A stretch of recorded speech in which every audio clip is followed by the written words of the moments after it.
All right. I think we're ready to get started. I hope you enjoyed your lunchbox. I said to somebody that it was sort of like your mom packed you a little lunch, a little sandwich, a little snack pack in there, so hopefully you enjoyed your box lunch. Thanks for joining us today for this is the second early career workshop that we've done. My name is Marty Schneider. I'm president of Longenecker and Associates, and we're sponsoring this. Fundamentally, this is something we really believe in. We're really excited that you came, that your companies sent you here to participate in this, and we're really hoping we can make the most of the time together today. Just a little bit about how we're going to go through today. So we're going to start with some opening remarks from Kristen Ellis on behalf of DOE-EM. And then we're really fortunate to have Candace Robertson, the head of the DOE cleanup program, to offer some of the chestnuts from her long career in EM and sort of the pathway and maybe some of the lessons on her career path.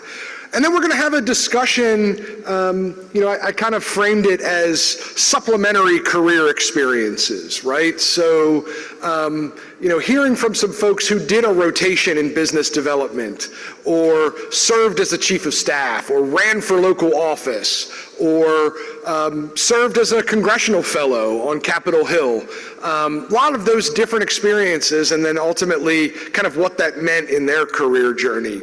And then at the end, sort of the capstone, we're going to, pull a couple of a nice panel of the young leaders from across our industry, federal folks, contractor folks, corporate folks, for a moderated discussion around sort of what's working, what's not working, some of the issues that they're facing. And in all of these discussions, what I really hope is that this will be a dialogue.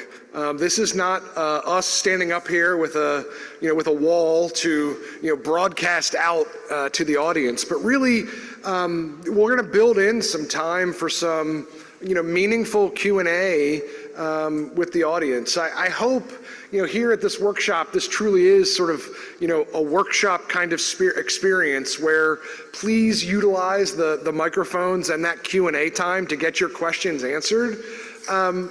But fundamentally, remember that this is more than anything else a relationship business. So the relationships I hope that you build amongst and within and between each other here, make sure you spend some time with that, with the folks here in the broader conference, with the folks speaking on stage, and that you start investing in those relationships as well. So with that, we're really excited that you're here, but you certainly didn't come here to hear me speak.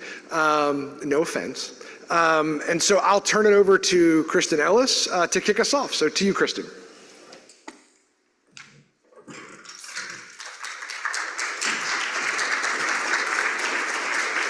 Thanks, Marty.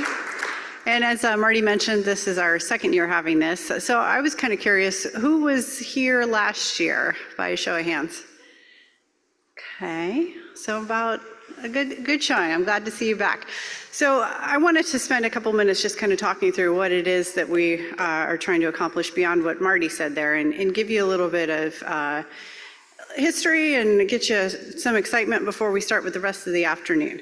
So I wanted to also quickly thank FCOG and the Energy Communities Alliance, who have been supporting this event for the past 2 years. And we recognize the importance of, kind of convening folks together to kind of meet some of their peers. And also I want to emphasize that while we're calling this early workforce, what we mean is new to the EM program. So we're not having any restrictions on you have to be a certain age, because that would be a problem from our perspective. So, I really am thankful that we have the Oppenheimer movie as something to kind of start the conversation with about our history and how we got to here, but I do have a couple points I wanted to just kind of share with the group. For those of you who may or may not have full awareness of this, I find that a lot of people don't have a good depth on this. So the federal government launched the Manhattan Project back in 1942, and this, this project was responsible for helping us end World War II and then led to a period of maintaining peace in the Cold War era. And by the time that the Cold War finished, we had more than 100 sites across 35 states in the US working on some activities to support this government production. And while there were a lot of difficult decisions that were made over the years to protect the American people, prevent further escalation of conflict, and then also win the ultimate peace of the Cold War, this was all done with the nuclear deterrent in the background. And one of the kind of outproducts of that was the substantial environmental legacy that was created at several of these locations. And so in 1989, the EM program was formed originally, and to date, we are still the largest environmental cleanup program in the world. And we recently celebrated our 35th anniversary, which is really exciting. And over those 35 years, we've been able to complete 92 sites out of the total starting number of 107. And we've done this in more than one way. It's some of these nuclear weapons production facilities have become national wildlife refuges, wetlands, economic development hubs, national parks, and many more. You'll hear some more of those stories this week if you're here for the rest of the workshop. And all of this progress wouldn't have been possible without a lot of creativity and good problem solving, advances in technology, and really a workforce that represents a number of different specialties. So why are you here? How did you get here? How do we hope you'll stay for a while. I think you'll find that the mission is really compelling, and a lot of our employees talk about how great the people are that they get a chance to work with on a daily basis. We, I think, feel very strongly about the important government mission that we're accomplishing on behalf of the taxpayers, and to clean up the legacy of all of the various nuclear successes that came across from our government's contributions over the decades. It's not like it stopped with the Manhattan Project. There was future developments of nuclear medicine, nuclear power, which still represents an important portion of our clean energy portfolio. And, as what I find really exciting now is being able to think about our mission as, catalyzing other missions. We have some potential materials that once may have been considered waste, but now have potential application for things like the clean energy economy and power sources for batteries and things of that nature. And really, one of the, I think, other compelling things about our mission is that we're tackling a lot of first-of-a-kind problems, solving problems for the first time, building first-of-a-kind facilities, like our waste treatment plant at Hanford, Washington. One of my predecessors on our leadership team used to say that the waste treatment plant was like Disneyland for engineers. Not being an engineer, I can't cite to the accuracy of that, but I think it's a good indicator of some of the ways that we think about our project. So, if you want to talk about cutting edge technology, we're the place for that as well. We have drones, we have AI, we have all sorts of ways where we're trying to use technology to optimize our worker safety and do our job better. So we also work very closely with several international partners, and I have a little piece of trivia for you. Were you aware that there was a technology invented to assist in the recovery of the Fukushima Daiichi plant that we have deployed at both Savannah River and at Hanford?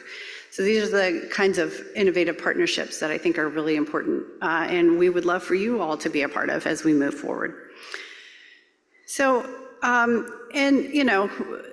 as I mentioned, 35 years under our belt, but we still have lots of work to go.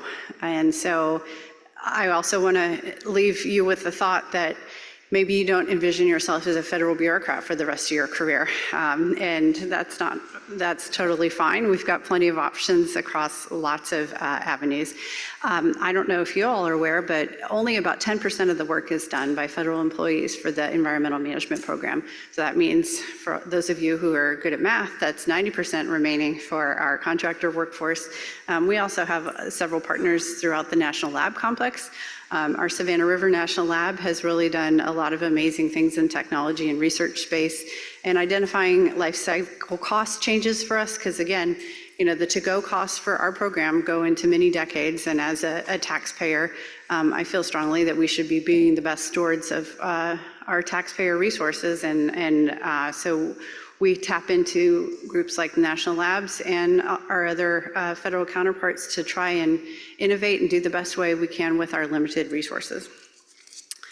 So additionally, I think it's hard to go to a conference in the DC area and talk to government people and not hear about upcoming retirements. And I think the Environmental Management Office is like many others in the federal agencies, where we are facing approximately 10% attrition every year because of retirement. The number of our employers or our employees who are eligible to retire continues to grow year by year. And our workforce on the federal side is fairly limited under the age of 30. I think our last set of 1.6% was the number we were operating under. So obviously lots of opportunities and lots of places to plug in the EM program.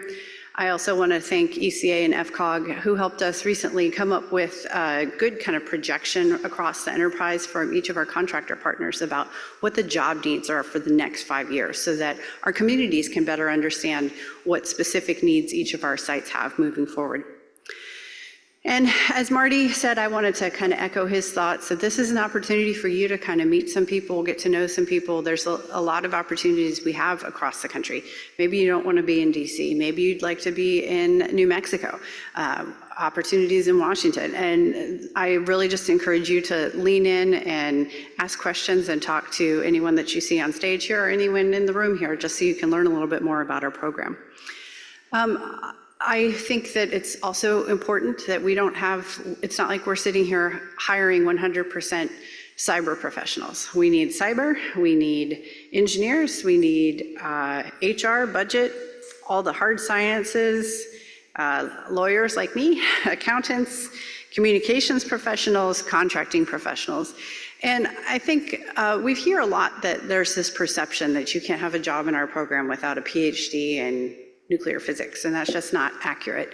We have immediate openings for high school graduates, two-year college graduates, undergrad, grads, and PhDs. So I would just encourage you to open your horizons, think about what's in the realm of the possible here, and really encourage you to ask questions and participate in the afternoon session today and leading into the rest of the activities for the rest of the week.